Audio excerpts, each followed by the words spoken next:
Hey guys, how's it going?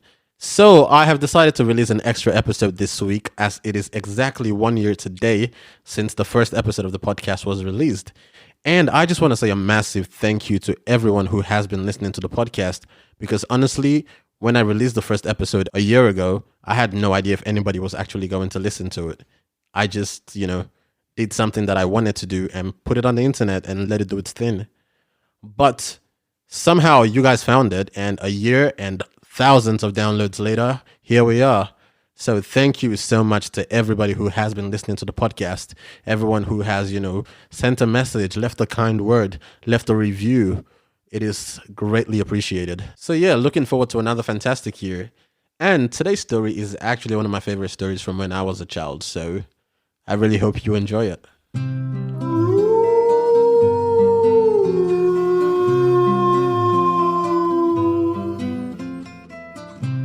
Hello and welcome to Stories Mother Told.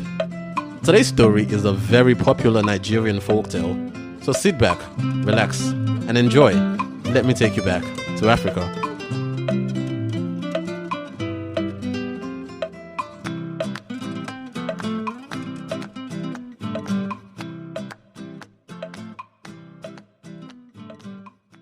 Today's story is titled, How the Tortoise Became Bold.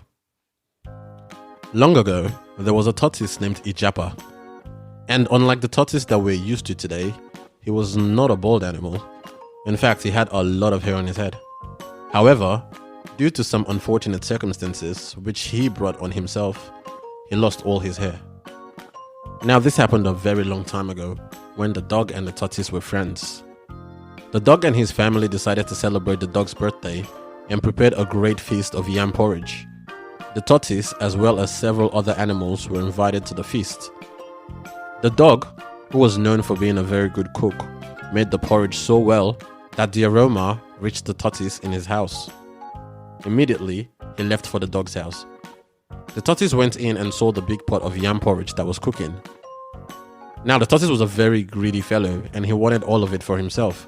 So he called out to the dog and told him that he had brought an important message from the king. He told the dog that the king wanted to see him and all of his family in the palace immediately. The dog and his family immediately left to go see the king, leaving the tortoise with a steaming pot of porridge.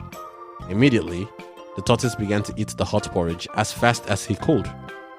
He knew that the dog and his family would soon be back, since the king wasn't even at the palace. As soon as he heard the dogs approaching, he realized that there was still a lot of porridge left in the pot. Because of his greedy nature, the tortoise decided to take the rest of the porridge home. He looked around for something he could hide the porridge in, but found nothing. By this time, the dogs were almost at the door, and because he was out of time, the tortoise quickly pulled off his cap from his head and filled it with the remaining hot porridge, and carefully put his cap back on his head, so that nobody would know that he stole the porridge. His plan was to leave hurriedly because the porridge on his head was very hot. When the dogs came in, the tortoise told them that he was leaving, but the dog asked him to stay for the feast, as the other guests had started to arrive. But Tortoise refused and made all kinds of excuses to leave immediately. The dog, however, insisted that the tortoise must stay. By this time, the hot porridge was already burning the scalp of the tortoise, and he could not bear the heat any longer, so he had to pull off his cap in front of all the invited guests. Everyone was shocked when he pulled off his cap to reveal some steaming hot porridge. However, the porridge had burnt his scalp so badly that all his hair fell off, and since that day, the tortoise has never been able to grow back his hair.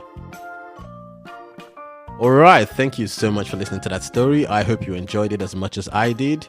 And once again, a massive thank you to everyone who's been rocking with me in the past year. I have a lot more stories to share with you, so I hope you stick around. If there are any stories in particular that you would like to listen to, send me an email at storiesmothertold@gmail.com or on Instagram at storiesmothertold. I really appreciate every single person who has taken the time to tune into this podcast every single week. I'm extremely grateful, and I hope you continue to enjoy the podcast as much as I enjoy making it.